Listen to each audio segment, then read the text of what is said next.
Podar house में बड़ा धमाका, अंशुमन की वसीयत ने बदल दी सबकी जिंदगी।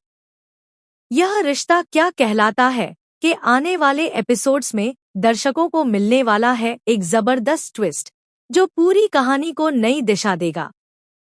कहानी की शुरुआत होती है पोडार हाउस से, जहां अचानक अंशुमन का मैनेजर पहुंचता है। क्रिश उसे देखकर कहता है, मैंने जो सीईओ की लिस्ट भेजी थी उसी पर काम कीजिए। लेकिन मैनेजर कुछ ऐसा कहता है जिससे सब दंग रह जाते हैं।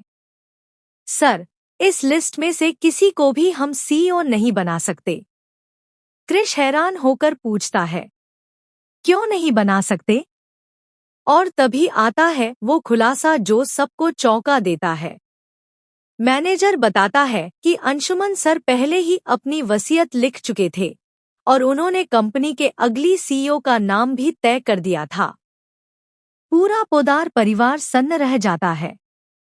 मैनेजर आगे कहता है कि अंशुमन सर ने अपनी सारी प्रॉपर्टी और कंपनी की जिम्मेदारी अभीरा मैम को सौंप दी है, क्योंकि न सिर्फ वे और अभीरा शादी करने वाले थे, बल्कि बिजनेस पार्टनर भी थे।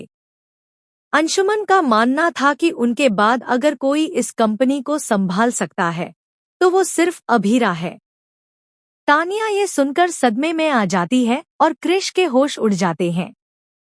तभी मैनेजर कहता है, हमें तुरंत अभीरा मैम से कागजों पर साइन करवाने हैं ताकि वे कंपनी टेक ओवर कर सकें।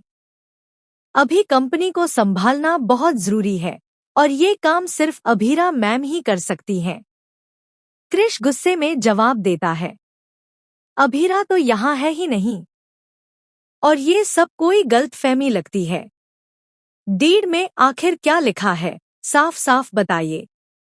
मैनेजर तब एक और खुलासा करता है। डीड के मुताबिक तानिया को बिजनेस में 50% हिस्सेदारी दी गई है, लेकिन वो अभी बहुत छोटी है और उसके पास अनुभव नहीं है। इसलिए कंपनी की पूरी कमान अभीरा के हाथों में सौंपी गई है। उन्हें हर बारीकी की जानकारी है और वही इसे आगे ले जा सकती हैं। यह सुनकर पूरा परिवार हैरान रह जाता है। तानिया की आंखों में आंसू हैं। क्रिश का चेहरा गुस्से और बेपसी से तमतमाया हुआ है। मैनेजर तुरंत फोन निकालकर कहता है, अब वक्त आ गया है अभीरा मैम को सब कुछ बताने और उन्हें कंपनी की कमान सौंपने का। अब कहानी में शुरू होगा नया अध्याय, अभीरा का बिजनेस अवतार, जहां एक ओर वो अपनी नई जिम्मेदारियों को संभालेंगी, वहीं दूसरी ओर पोडार हाउस में छिड़ेगी सत्ता की जंग। क्या क्रिश इस फैसले को स्वीकार करेगा? क्या अभीरा तैयार है इस नई चुनौती के लिए? और क्या तानिया इस बदलाव को समझ पाएगी? इन सभी सवालों के जवाब मिलेंगे आने वाले एपिसोड्स में, जहां हर मोड़ पर होगा ड्रामा, इमोशन और पावर गेम। अगर आपको ये कहानी पसंद आई हो तो चैनल को सब्सक्राइब जरूर करें